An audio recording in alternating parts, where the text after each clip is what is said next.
বাংলাদেশে একটি স্বনামধন্য কোম্পানি এবং আরএফএল গ্রুপ বাংলাদেশের নাম্বার 1 হাউজার ব্যাংক। সো এটা আসলে অর্জন হয়েছে আপনাদের মতো কাস্টমারদের ভালোবাসায়। আপনারা জানেন যে আমরা কাস্টমারদের প্রয়োজনীয় যত রকমের পণ্য আছে সেই পণ্যগুলো সহজ এবং সহজলভ্য করে আপনাদের দোরগোড়ায় পৌঁছে দিতে কাজ করে যাচ্ছি, আপনাদের কাছে পৌঁছে যাচ্ছি। আপনারা জানেন বাংলাদেশের মধ্যে এই প্রাণ আরএফএল গ্রুপে 1,20,000 কর্মী টিল নাও কর্মসংস্থানের ব্যবস্থা হয়েছে।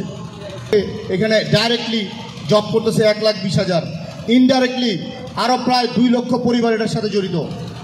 1 লাখের উপরে কৃষক, বিশেষ করে উত্তরবঙ্গের কৃষক আমাদের এই প্রাণ আরএফএল গ্রুপের সাথে জড়িত। সো আমরা সবাই বেশি বেশি করে দেশীয় পণ্য ক্রয় করব এবং এরকমভাবে গাড়ি ফ্ল্যাট জিতে নেব। ভীষণ প্রেম থেকে এবং আপনার একাধিক ফ্ল্যাট এবং একাধিক গাড়ি জিতেন। আসসালামু আলাইকুম। তো আলহামদুলিল্লাহ, ভীষণ আমাকে এখানে তাদের এই যে ক্যাম্পেইনটা হচ্ছে আমাকে ইনভাইট করার জন্য আমি সত্যি আনন্দিত এবং তাদের সাথে কাজ করতে পেরে সত্যি আনন্দিত। তো সবাই ভীষণের সাথেই থাকবেন এবং সর্বনিম্ন 5,000 টাকা কেনাকাটা করলেই যেহেতু ভাগ্য পরিবর্তন হচ্ছে, আজ মহিউদ্দিন স্যার তার ভাগ্য পরিবর্তন হচ্ছে, আগামীকাল আমার হবে, তার পরবর্তীতে আপনার হবে।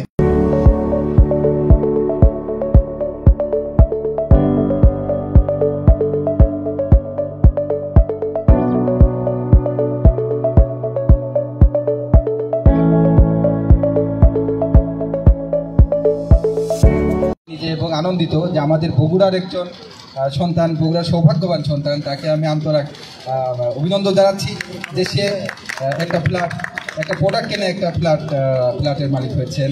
এর জন্য তাকে অভিনন্দন। কিছু মানুষ আছেন আমার ইনফ্লুয়েন্সার ভাই যারা আছেন, তাদেরকে বলবো প্রত্যেকে এই জিনিসটা নিয়ে একটু কাজ করবেন।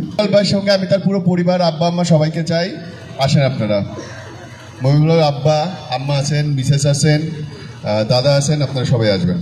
ভাই আসেন। আসসালামু আলাইকুম, আমি মোহাম্মদ মহিবুল ইসলাম। আসলে কি বলবো, আমি আমার পরিচয়টা একটু দিয়ে নিই। আমি আছি উপসহকারী কৃষি অফিসার হিসেবে, আমি কাহালু উপজেলায় আছি। তো আমার কানেকশন হচ্ছে সাধারণ খেটে খাওয়া মানুষের সাথে। তো আমি আসলে কথা বলতে বলতে আবেগপ্রবণ হয়ে যায়, এই জন্য নীরব ভাইয়ের সম্মানার্থে আমি কথা বাড়াবো না। আমি কেনার যে প্রসেসটা সেটাতেই চলে যাব। অ্যাকচুয়ালি আমার মিসেস বেশ কিছুদিন ধরেই আমাকে বলছিল যে একটা ব্লেন্ডার কেনার জন্য। তো আমার আসলে হয়ে উঠছিল না, ইকোনমিক্যালি প্রবলেম চলছিল, যেটা সত্য কথা। তো আমি প্রতিদিন যে 2-4 জনের সাথে আড্ডা দিই, তার মধ্যে একজন আছেন ওই সৌরভ ভরদ্দাস, উনি মিশনে জব করে, মিশন হাসপাতালে। তো মানে রাত্রের শেষ সময়, যখন আমি বাসায় যাই তার আগ পর্যন্ত উনি আমার সাথে থাকে আর কি, আড্ডা দিই সারাদিন চাকরি শেষে। তো ওনাকে বললাম যে আসলে তো আমার একটা ব্লেন্ডার কেনা লাগতো, আমার কাছে তো আসলে মাসের শেষ টাকাও নেই। তখন মেবি 19 তারিখ অক্টোবরে। তা বললো যে আচ্ছা সমস্যা নাই, আপনি ব্লেন্ডার কোনটা কিনবেন, আমি কত লাগবে আমাকে খালি বলেন। তা আমি বললাম যে এটা কত যে লাগে, 5-6 হাজার হয়তো লাগবে। তা বললো যে আমি কত লাগে আমি নিয়ে আসতেছি, আপনি কোথা থেকে কিনবেন। আমি বললাম যে আসলে ওই সুমন দা নামে একজন ভাই আছে, তা উনি আবার হাইসেন্সে জব করে। তো উনি আবার আমাকে বলছিল যে ভীষণের ম্যানেজার পরিচিত, আপনি যদি নেন ব্লেন্ডার ওখানে নিতে পারেন। এর আগে অনেকদিন আগে বলছিল। তো তারই নিরিখে আমি ডিরেক্টলি ভীষণের উদ্দেশ্যে রওনা হই এবং আমার ঢাকায় আমার সম্পর্কে এক মামা থাকে। তো ওনাকেও ফোন দিলাম যে মামা আমি একটা ব্লেন্ডার কিনবো, আমাকে কিছু টাকা দেওয়া লাগবে। তো বললো যে কত। আমি বললাম যে আপনি আমাকে 2,300 টাকা দিবেন, আর একজন 3,000 দেবে। জিনিসটার দাম হচ্ছে 5,900 মেবি, কিন্তু আমার থেকে 5,300 টাকা উনি আর কি নিল, একটা আমাকে ডিসকাউন্ট দিল। তো সেই চলতে চলতে ঢাকার উনিও দিল, তারপরে দাদাও দিল আর কি। যাই হোক, তারপরে ওইটা কিনলাম এবং ওখানে আমাকে ম্যানেজার যিনি মোখলেসুর রহমান ভাই আছে, উনি অত্যন্ত ভালো একজন মানুষ এবং আন্তরিকতার সহিত ওখানে যারা স্টাফ আছে তারাও খুব ভালো বিহেভিয়ার করছে আমার সাথে। ওনারা বললো যে আপনি ভাগ্যবান হলে একটা কিছু পেয়েও যেতে পারেন, আমাদের উইকেন্ড মান্থলি যে ইয়েটা চলছে, বাড়ি গাড়ি 559টি পুরস্কার এরকম। তা আমি বললাম যে আসলে আমি তো ওটাকে কেন্দ্র করে প্রোডাক্ট কিনতেছি না, আমার একটা দরকার তাই কিনতেছি। কে জানে যে আমার আসলে ওই সুপ্ত ভাগ্যটা ওর ভিতরে আল্লাহ নিহিত করে রাখছেন, সেটা আসলে অঙ্কুরোদ্গম হয়েছে। আমি এই সুপ্ততা অঙ্কুরোদ্গম এগুলো আসলে এগ্রিকালচারের ভাষা, আসলে যে যেখানে থাকে সেই দিক দিয়ে মানুষকে বোঝানোর চেষ্টা করে। পরে আমাকে ঢাকা থেকে আর কি ফোন দিল, মেবি ওনার নাম হচ্ছে রাসেল ভাই, উনি হচ্ছে 4-5 দিন পরেই উনি সেলসের ডিরেক্টর হিসেবে আছেন মেবি। স্যার আছে তো, হ্যাঁ তো জি, তো উনি আমাকে বললো যে আপনার নাম কি মহিবুল, আপনি কি ব্লেন্ডার কিনছিলেন, আপনার সার্ভিস কেমন পাচ্ছেন, আপনার বিহেভিয়ার মানে আমাদের শোরুমে আপনার সাথে আচার ব্যবহার কেমন করছিল। তাই আমি বললাম যে না, যেটা সত্যতা। তাই আমি বললাম যে না, আপনাদের প্রোডাক্টটা খুব ভালো এবং মনে করেন যে চালের গুঁড়া থেকে শুরু করে সব কিছু মানে চোখের পলকে হয়ে যায়, ঠিক আছে একদম। তো আমি আবার শোরুমে যা বলছিলাম যে আমি পাথর গুঁড়ো করবো, বড়ইয়ের আটি বিচি এটা গুঁড়ো করবো, এই ধরনের মানে আমি এটা যাতে বলি যাতে পাওয়ারফুল হয়। তা বললো যে তুফান নামে মেবি ওইটার ইয়ে ছিল। তা বলতেছি এটা নেন, পাথর টাথর যা আছে গুঁড়ো হয়ে যাবে। তো ওটা নিলাম। তারপরে ওই রাসেল ভাই আমাকে ফোন দিল, ফোন দিয়ে বললো যে আমার ঠিকানা লোকেশন নিল, আমার হোম টাউন। আমার বললো যে আপনি কিছু একটা আমাদের হয়তো পাবেন, কিছু একটা পাবেন। তো আমার তো কিউরিসিটি স্টার্ট হয়ে গেল। আমি বলতেছি সেটা কী জিনিস। উনি বললো যে না, তবে কিছু একটা পাবেন, ভালো কিছু হয়তো পাবেন। এই তো আমার শুরু হয়ে গেল মোখলেসুর ভাইকে জ্বালানো, যিনি শোরুম ম্যানেজার, ওনাকে জ্বালানো শুরু হয়ে গেল। ভাই এরকম আমাকে ফোন দিছে, আমি এখন কি পাবো এটা তো জানতেছি না, কি হবে আমার। বললো যে কি শঙ্কার কিছু কারণ নাই, আপনার চিন্তার কোনো কিছু কারণ নাই, আপনি হয়তো কিছু একটা পাইছেন, ভালো কিছু পাবেন হয়তো, এরকম করে। আবার আমি অফিসে গেছি, অফিসে কৃষকদের বীজ সার ওখানে বিতরণ করে ওখানে আবার 3টার দিকে আবার কাস্টমার কেয়ার থেকে একজন আপু ফোন দিল, আবার ওই একই প্রশ্ন, আপনার লোকেশন কোথায়, আপনি ব্লেন্ডার কিনছিলেন এত দিয়ে, আপনি কি মহিবুল, এইটা এগুলো শুরু হলো। মানে আমার কিউরিসিটির দ্বিতীয় ধাপ আরও চরমে। আবার মোখলেসুর ভাইকে ভাই আবার ফোন দিছিল, বলতেছে যে আসলে আমিও তো বুঝতে পারতেছি না, তবে আপনার ভাগ্য ভালো, কিছু একটা পাবেন। আমাদের অনেক আছে, ডাবল ডোর ফ্রিজ আছে, এসি আছে, ওয়াশিং মেশিন আছে, তারপরে আরও গাড়ি বাড়ি সব কিছু। আমি বললাম যে এমনি তো আমি কালো মানুষ, ভাগ্য তো আমার সাথে যায় না, এই যে তো কম হলো না, চাকরিটাও প্রায় 14, তো ফ্ল্যাট গাড়ি এগুলো তো আমার জন্য স্বপ্নের ব্যাপার। হয়তো সরকারি চাকরি শেষে যে একটু পাবো তখন আমার ডায়াবেটিস, হাই বিপি এগুলো ধরে যাবে, আমার ছেলেরা হয়তো সুযোগ পাবে আমার টাকাগুলো খরচ করার। কিন্তু আমি হয়তো এত সুখের আশা কখনো করিও না, আমি এগুলোর চিন্তাও করি না। গেল তারপরে 1 দিন কি 2 দিন পরে আবার কিয়া ইসলাম নামে অপারেশন ম্যানেজমেন্ট থেকে আমাকে ফোন দিচ্ছে যে আপনি কি মহিবুল ইসলাম? জি।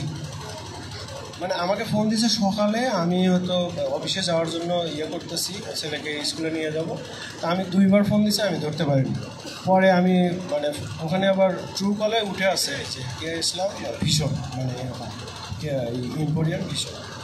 পরে আমি ওনাকে ফোন দিই, আর ফোন ধরে না।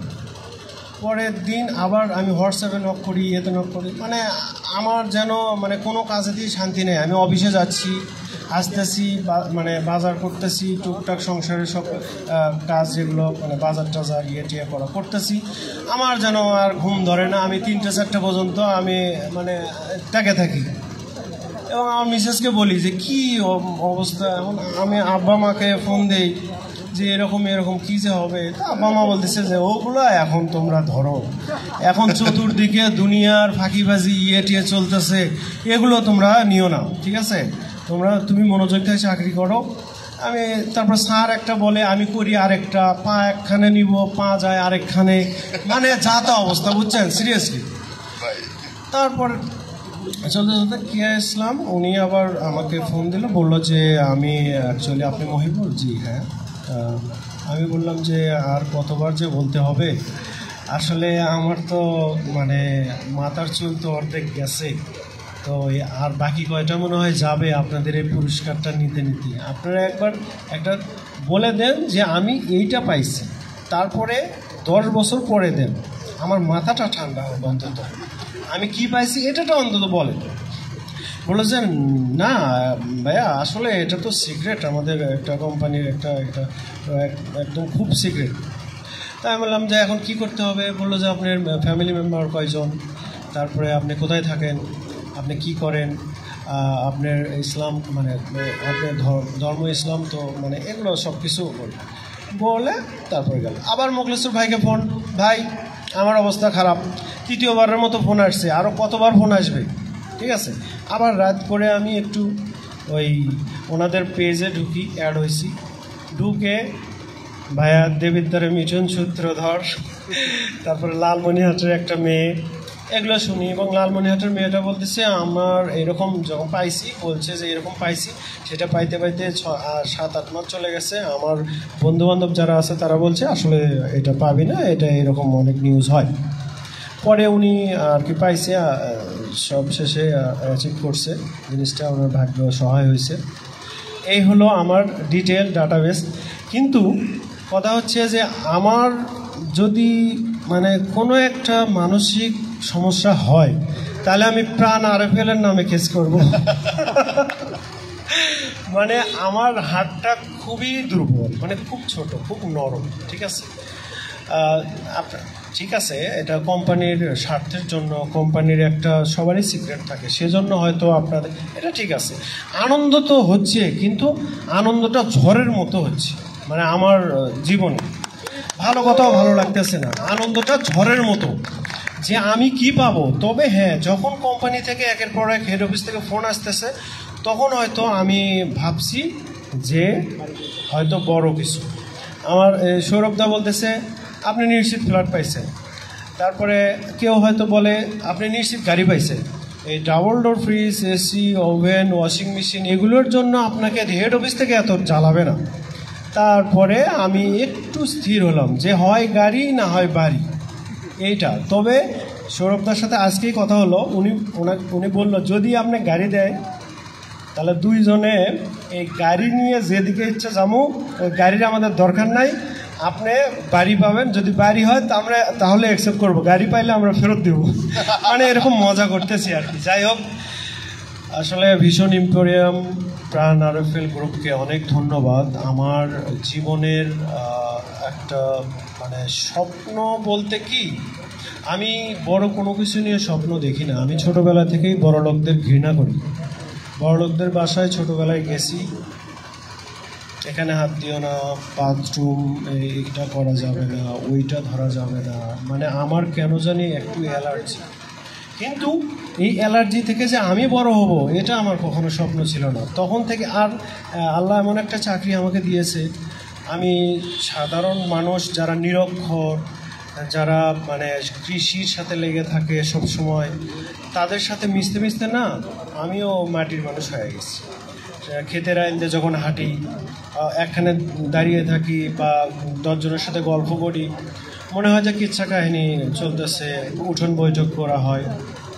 তো আসলে তারপরেও ভীষণ যে আমাকে এরকম একটা প্ল্যাটফর্মে ওসিলা হিসেবে দাঁড় করাবে, এটা আমি অভিভূত, এবং সিরিয়াস আমি অভিভূত। Thank you.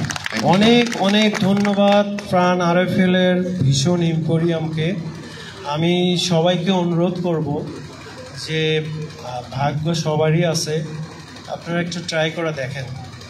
যে এনারা যেহেতু বাড়ি দিচ্ছে, গাড়ি দিচ্ছে, আমাদের যেহেতু ব্লেন্ডার সহ এসি, ওয়াশিং মেশিন, বিভিন্ন প্রোডাক্ট, ইলেকট্রনিক্স পণ্য, এখন তো আমরা মেয়ে মানুষেরা তো আসলে কাজ করতে চায় না ব্রয়লার মুরগির মতো, আসলে সরি। তো তারা তো চায় আমি ওয়াশিং মেশিন, তীব্র প্রতিবাদ করছি, আমার ঘরে ফিরতে হবে। আসলে তারা চায় একটু কাজ যাতে কম হয়, আমরা কাপড়টা না ধুলেই নয়, মানে ধোয়া জানা না লাগে। আগে তো মশলা বাটাবাটি ছিল, এখন ওই ব্লেন্ডার। আচ্ছা যাই হোক, এটা আসলে যুগের পরিবর্তনে এটা হয়ে গেছে, আমাদের যুগের সাথে তাল মিলিয়ে চলতে হবে। হয়তোবা আমরা উন্নয়নশীল দেশ থেকে আমরা উন্নত দেশে পদার্পণ করব, এটারই নমুনা হয়তো। আর প্রাণ আরএফএল এটা তো আসলে দোরগোড়ায় পৌঁছে দিচ্ছে, এবং সবাইকে অনুরোধ করব যে আপনারা, যেহেতু ওনারা একটা সুযোগ সৃষ্টি করছে, আপনারা এই প্রাণ আরএফএলের ভীষণ এম্পিরিয়াম থেকে প্রোডাক্ট কেনেন। আমার মতো গাড়ি বাড়ির মালিক হন। আমি চাই সবাই ভালো থাকুক, শুধু আমি একা না, আমি চাই সবাই ভালো থাকুক। তো অনেক অনেক ধন্যবাদ, নীরব ভাইকেও ধন্যবাদ, এবং কোম্পানির সিইও ওনাকেও ধন্যবাদ, এবং প্রশাসনের যিনি কর্মকর্তা আছেন আপনাকেও ধন্যবাদ, এবং এখানে উপস্থিত হয়েছেন। এখানে আমার কলিগ আছে, আমার ছোট ভাই আছে, ফ্রেন্ড আছে, সবাইকে এখানে আসার জন্য অনেক অনেক ধন্যবাদ।